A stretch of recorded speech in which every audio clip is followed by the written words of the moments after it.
Buen día a todos, muchas gracias por venir, la verdad que es un gusto tenerlos acá y igual que es un gusto tener al doctor Richard con nosotros. La idea de esta mañana es tener una sesión de trabajo de 2 horas y la planteamos en 2 partes. Una primera parte, el doctor va a presentar cómo fue la experiencia y qué es lo que hizo México con el control de la infección de H1N1, y la segunda parte, el doctor va a hablar del control de infecciones basado en la evidencia. La idea es que sea una presentación muy dinámica y la invitación es que todos ustedes hagan permanentemente preguntas. El doctor no tiene una agenda fija ni una presentación fija. La idea es que él está acá para enseñarnos y que la mejor forma que nosotros podamos aprender es que ustedes puedan saciar todas sus dudas. Entonces, la idea es empezar con el tema de la gripe H1N1 en México y de ahí ustedes puedan generar preguntas, y si no llegamos a cubrir el segundo tema, no importa. Lo importante es que ustedes le vayan demandando al doctor lo que quieren saber. ¿Sí? Así que muchas gracias por venir y bueno, los dejo con el doctor Richard. Muchas gracias.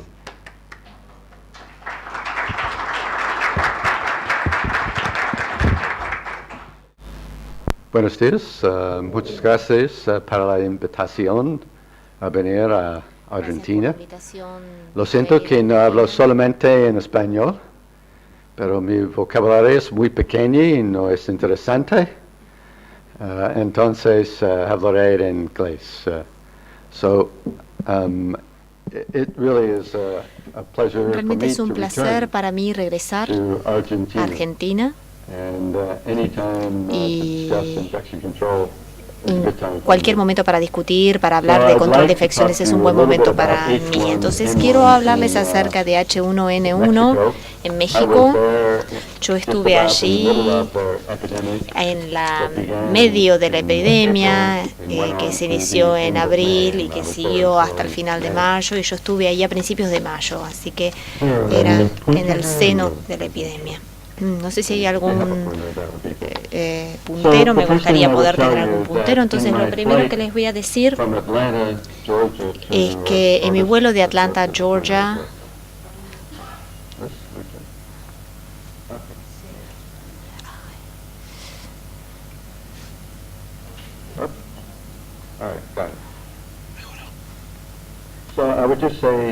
entonces me gustaría decir que en el vuelo de Atlanta a la Ciudad de México, yo estaba en un jet, en un avión que tenía alrededor de 170 pasajeros y solamente 15 de nosotros estábamos volando en ese avión. Había muy pocas personas deseosas de ir a México en ese momento, a principios de mayo. Y cuando llegué al aeropuerto, yo he estado en México 25 veces en mi vida más o menos, y esta fue la primera vez en la cual yo estuve con otros pasajeros y había solamente una aerolínea que volaba a ese aeropuerto. La mayor parte de la gente portaba máscaras o barbijos. Era muy fácil pasar por la aduana, con tan solo algunos minutos era suficiente. En general lleva 1 hora. Mi buen amigo Samuel Ponce de León, que trabaja para el Ministerio de Salud y es director del programa de vacunación, me dijo, bueno, antes de ponernos a trabajar tenemos que hacer algo que hacemos para todos nuestros amigos. Paramos en algún lugar y comemos unos tacos. Entonces lo que pueden ver aquí es que este fue el primer día.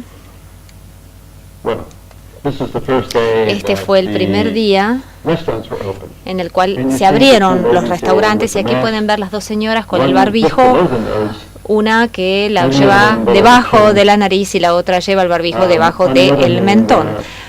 Por otro lado, cuando abren la carne para hacer los tacos, no llevan no lucen ningún guante, así que no llevan guantes, es decir que con respecto a H1N1 no estaban demasiado protegidas. Los taxistas durante la epidemia en la Ciudad de México llevaban barbijos, pero hacía muchísimo calor, como 30 grados, 37 grados centígrados más o menos. Así que bueno, no los puedo culpar por no querer llevar el barbijo sobre la nariz por tanto calor que hacía. El lugar donde había personas que llevaban el barbijo todo el día, por ejemplo, este policía, pueden ver qué bien que cumplía con la política. En la calle es imposible comer helado y llevar un barbijo puesto, entonces ustedes pueden ver que la gente hacía lo que podía. Fui a un restaurante típico para tomar el desayuno al día siguiente. Lo importante no es que la mujer esté llevando un barbijo puesto, pero este restaurante en el cual uno tiene que estar, por ejemplo, haciendo cola durante 1 hora para poder llegar a comer, está completamente vacío. Entonces, una cosa que me gustaría señalar son las consecuencias económicas devastadoras que tiene H1N1 en México. 4,5% del PBI ya se perdió por culpa de esta epidemia. Y más que eso, los diarios, los mexicanos se sienten disconformes porque hay algunos países que prohibieron que las aerolíneas ingresaran a sus países si fueran provenientes de México, y aquí pueden ver que Perú y Ecuador se sumaron a la campaña anti-mexicana, es decir, que los mexicanos no se sentían muy cómodos con la actitud que estaban teniendo estos dos países. Uno de los días a los cuales yo dediqué a México, hubo unas personas del canal CBS de Estados Unidos que nos siguieron durante todo el día y luego hicieron un documental en el canal Discovery, en el Discovery Channel en Estados Unidos, que se llamaba Anatomía de una pandemia. Y aquí pueden ver el cameraman de CBS, el técnico que está entrevistando a Samuel Ponce de León. Nosotros nos hemos conocido durante más de 20 años y ahora él es el director del Programa Nacional de Vacunación. Y nuevamente, aquí tenemos la primera reunión donde estábamos aprendiendo acerca de los datos más importantes de H1N1, y a mi derecha está el doctor Sigfrido Rangel, también de la Ciudad de México. Es un muy buen amigo y también una persona que ha trabajado durante 3 años conmigo. En la parte de atrás, en la parte izquierda, con una camisa azul, el pelo antecano, el doctor Alejandro Macías, que aparece en la televisión frecuentemente en México, enfatizando la importancia del lavado de manos para H1N1. Y lo que él dice es que uno tiene que lavarse las manos con frecuencia, nunca tocarse la nariz, la boca o los ojos con las manos, y lo dice todo el tiempo, y ha sido muy eficaz su campaña en la Ciudad de México. Entonces, para empezar, creo que este fue uno de los casos más tempranos, uno de los primeros casos de H1N1. Pueden ver que la zona resaltada en verde en el mapa es Oaxaca, es la parte sur, Oaxaca de México. Se trata de una señora de 39 años que el 9 de abril desarrolló problemas respiratorios y terminó adquiriendo neumonía adquirida en la comunidad. Luego desarrolló un síndrome de distrés respiratorio agudo, ARDS, su sigla en inglés, y al día 12 hubo un llamado de Oaxaca a las autoridades nacionales de la Ciudad de México, y la llamada no tenía nada que ver con H1N1. El laboratorio había adquirido evidencia de una infección causada por el coronavirus, es decir, que la gente de Oaxaca estaba preocupada de que quizás estuvieran viendo los inicios de SARS.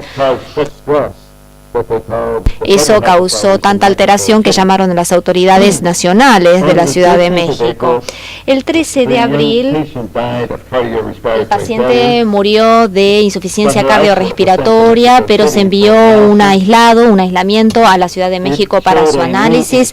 Mostró que había una nueva influenza, y ese aislamiento fue enviado a 2 laboratorios, uno en Winnipeg, Canadá, y otro en Atlanta, en el Centro de Control y Prevención de Enfermedades de Estados Unidos.